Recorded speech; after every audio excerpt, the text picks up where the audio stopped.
विश्व पर्यावरण दिवस से ठीक पहले भारत की नई इलेक्ट्रॉनिक व्हीकल पॉलिसी ने ऑटोमोबाइल इंडस्ट्री में हलचल मचा दी। प्रदूषण को घटाने के साथ ही यह नीति लोगों के लिए अफोर्डेबल ट्रांसपोर्ट का बेहतरीन विकल्प तैयार करने जा रही है। इस नीति के तहत कुछ शर्तों के साथ इलेक्ट्रिक व्हीकल्स पर इंपोर्ट ड्यूटी को 100% से घटाकर 15% कर दिया गया। ये कदम भारतीय अर्थव्यवस्था को मजबूत करने की दिशा में बड़ा फैसला साबित होगा। इस नई ईवी नीति के आने से भारतीय सड़कों का नजारा एकदम बदल जाएगा।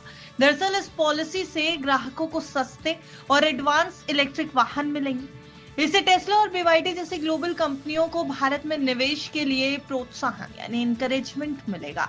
प्रदूषण में कमी के साथ ही ये पॉलिसी ग्रीन एनर्जी को बढ़ावा देगी, लेकिन इस नीति का फायदा उठाने के लिए कंपनियों को पहले अपनी जेब से रकम खर्च करनी होगी। यानी कंपनियों को कम से कम 4,150 करोड़ का इन्वेस्टमेंट करना होगा। इसके अलावा 3 साल में 25% और 5 साल में 50% लोकल वैल्यू एडिशन करना भी जरूरी होगा।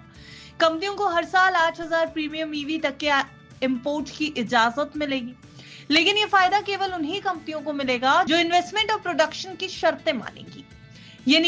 ये पॉलिसी भारत को ईवी मैन्युफैक्चरिंग हब बनाने की दिशा में एक बड़ा कदम साबित हो सकती है। ईवी की भागीदारी बढ़ने से दिल्ली में मौजूद PM 2.5 जैसे प्रदूषकों में कमी की उम्मीद भी है। इसके अलावा ये पॉलिसी सरकार के 2030 तक 30% निजी कारें और 70% कमर्शियल इलेक्ट्रिक व्हीकल्स के टारगेट को पूरा करने में मदद करेगी।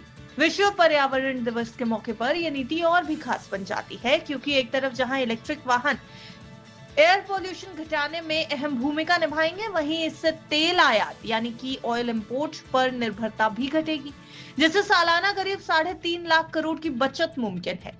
इससे क्लीन एनर्जी को बढ़ावा मिलेगा, जिससे कार्बन एमिशन घटेगा और नेट जीरो के टारगेट की तरफ भारत तेजी से कदम उठाएगा। इकोनॉमी को भी इससे बड़ा फायदा होता दिख रहा है, क्योंकि ये पॉलिसी मेक इन इंडिया के तहत मैन्युफैक्चरिंग बढ़ाकर लाखों नई नौकरियों के मौके पैदा कर सकती है।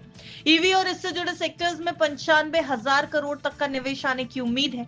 इस पॉलिसी के दम पर यह उम्मीद भी बढ़ गई है, लेकिन इस पॉलिसी को लाने की राहत में कुछ चुनौतियां भी मौजूद हैं, जिनकी वजह से टेस्ला जैसी कंपनियों को भारत में मैन्युफैक्चरिंग शुरू होने में समय लग सकता है। इसके अलावा ईवी की लोकप्रियता बढ़ाने के लिए चार्जिंग इंफ्रास्ट्रक्चर का तेजी से विस्तार करना, तेजी से एक्सपेंशन करना जरूरी है।